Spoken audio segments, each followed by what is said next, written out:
Olá pessoal, hoje uma dica muito importante, um vídeo rápido, porém muito útil para quem quer se tornar programador e independente da linguagem que for utilizar, qual o programa para desenvolvimento. Eu aconselho fortemente o Visual Studio Code, ou VS Code, como o pessoal costuma chamar também. Ele é um programa gratuito e possui muitos recursos. A gente abordou, usamos o Notepad++, que é um outro programa também para criar códigos. Até é válido usar o Notepad++ para aprendizagem, porém na produção mesmo, na agilidade, em nível de recursos, aconselho fortemente que vocês usem ou migrem para o VS Code. Ele é muito fácil de usar e esse vídeo eu vou me ater à instalação e configuração dele. No próximo vídeo, na próxima semana, mostrarei para vocês quais os principais recursos que eu utilizo, incluindo instalação de extensões e depois inteligência artificial também. Basta entrar então no code.visualstudio.com. Vocês também podem colocar VS Code no buscador de vocês, no Google, no Bing, e a primeira ocorrência vocês vão entrar na página oficial, que é esta aqui.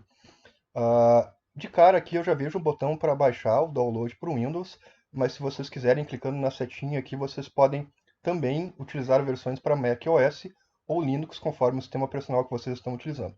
Eu vou baixar aqui no meu Windows, cliquei aqui para fazer o download, ele me redirecionou para a página aqui e já colocou aqui para mim a versão para Windows. Eu vou salvar na minha área de trabalho.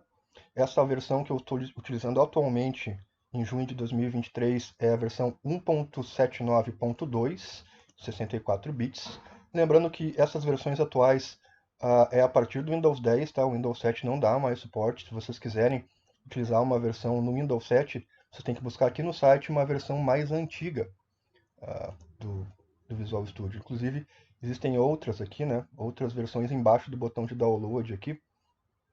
Eu tenho aqui as versões para 32 bits, né, do Windows aqui, que pode servir para vocês, tá?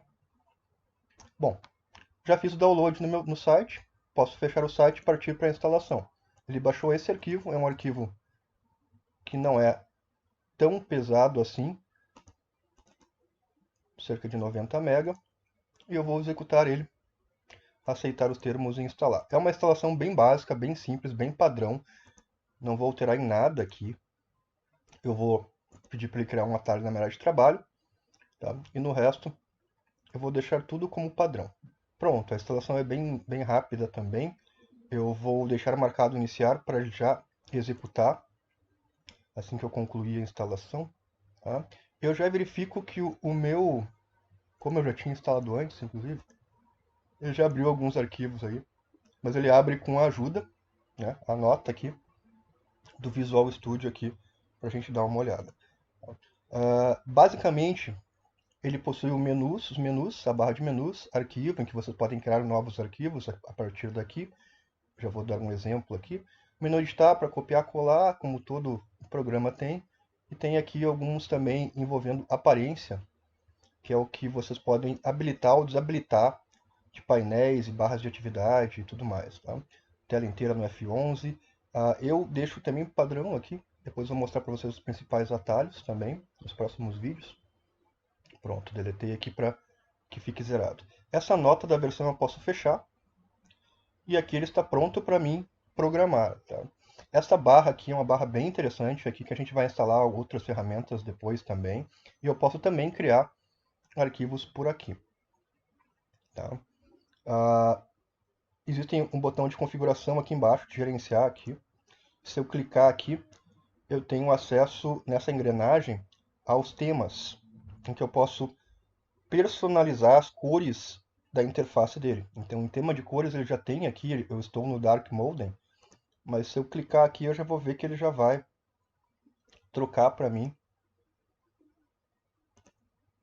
para temas, por exemplo, mais claro, para quem prefere. Existem alguns temas aqui já pré-instalados, tá? Aqui, vermelho, por exemplo, e vocês podem personalizar ele e até mesmo trocar ícones dos arquivos.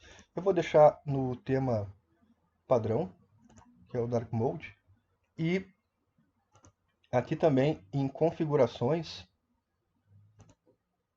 aqui na engrenagem configurações, existem configurações bem avançadas do programa, tá?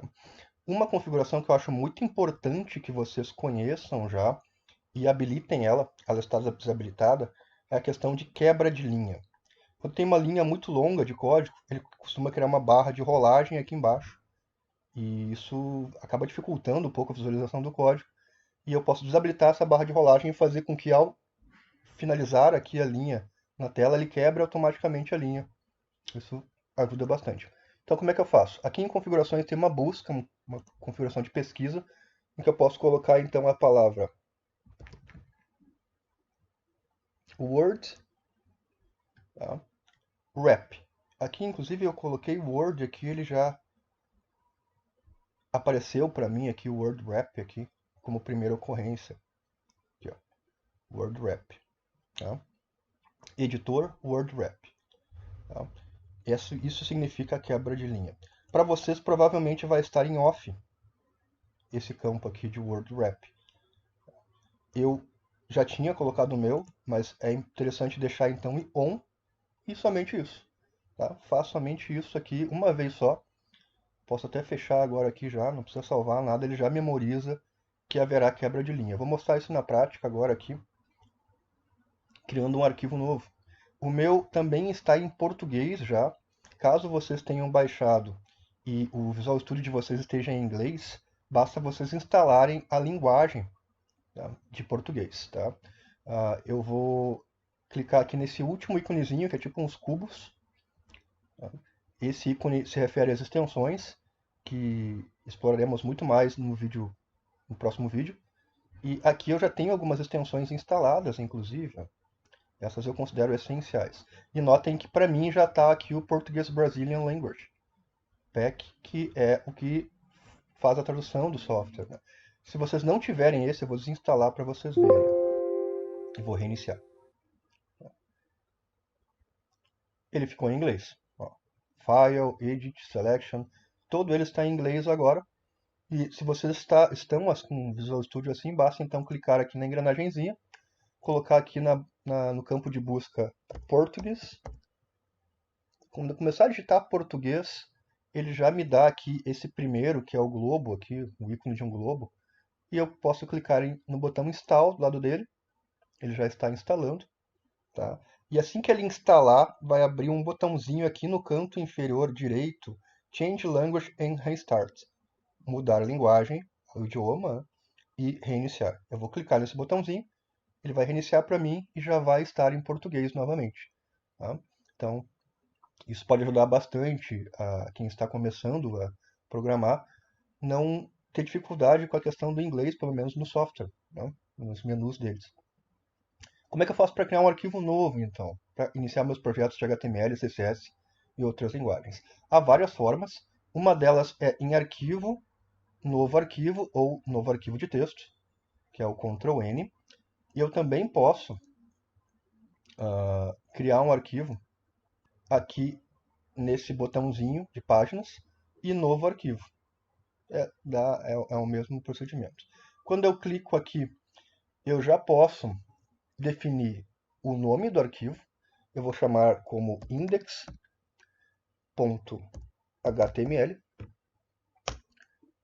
Vou dar um Enter. Ele vai me dizer aonde eu vou salvar este arquivo. Vou colocar na minha área de trabalho.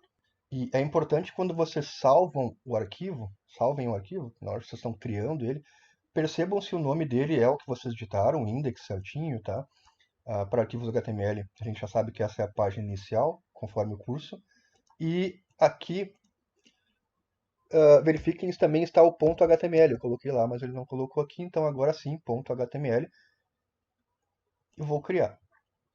Pronto, ele criou o arquivo para mim. Já está aberto nessa aba, posso fechar a aba de bem-vindo aqui. E aqui na minha área de trabalho já tem esse arquivo aqui que eu acabei de criar HTML. Né? Prontinho para mim. Se eu quiser criar um arquivo CSS, é a mesma coisa. Menu, novo arquivo, estilos, dou um Enter. Quando ele pedir para salvar, eu coloco a extensão aqui estilos.css. Salvei na minha área de trabalho também. estou aqui com um arquivo de CSS pronto para me programar. Em duas abas aqui para mim. Se eu fizer alguma modificação aqui então no arquivo, eu vou digitar alguma coisa qualquer. Ó. Vocês percebem que nesse arquivo CSS aqui, que é o que eu estou digitando, apareceu uma bolinha aqui, uma bolinha branca. Essa bolinha significa que o arquivo não foi salvo, foi alterado e não foi salvo. E se eu for aqui em salvar, Ctrl S, a bolinha some, voltando o X aqui de fechar a aba, significando que o arquivo já foi salvo, a alteração foi salva. A mesma coisa no HTML. Se eu fizer alguma coisa aqui, apareceu a bolinha ali, se eu salvar, já desaparece, tá? E aquela questão ali que eu comentei agora há pouco sobre a quebra de linha, eu vou destacar aqui a aba para vocês verem. Ó. Aqui, só empurrei para baixo, ela dividiu em duas. Ó.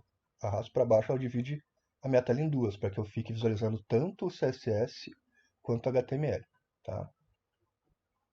Então, se eu continuar digitando aqui, ó, eu vou ver que acabou a linha, ele já quebra para mim automaticamente. Isso não aconteceria se eu não tivesse feito aquela configuração de início lá do Word Wrap. Então, isso para código é muito importante, tá, pessoal? É uma configuração básica, mas é uma configuração importante. Se eu quiser fazer com que ele volte a abas, né, posso clicar e ao invés de arrastar para baixo, aqui como eu tinha feito, eu arrasto no nome da aba, só fico segurando aqui e arrasto do lado aqui, ó. Ele vai grudar novamente. Ó. Arrastar para baixo, ele divide em dois. Ó. Aqui, ou para o lado, para ele grudar novamente. Ó. Aqui vai dividir em dois. Então, acho interessante que essas sejam as configurações iniciais para vocês. Iremos abordar no próximo vídeo, além dessa instalação e dessa configuração básica, as principais extensões para que a gente já consiga ter agilidade nas nossas produções, aí, nos nossos projetos web. E para quem ainda não migrou, migre para essa ideia, para esse software de produção aqui, muito bom. Para mim, para minha opinião, um dos melhores. Espero que tenha ajudado vocês. Nos encontramos na semana que vem. Grande abraço. Até o próximo vídeo.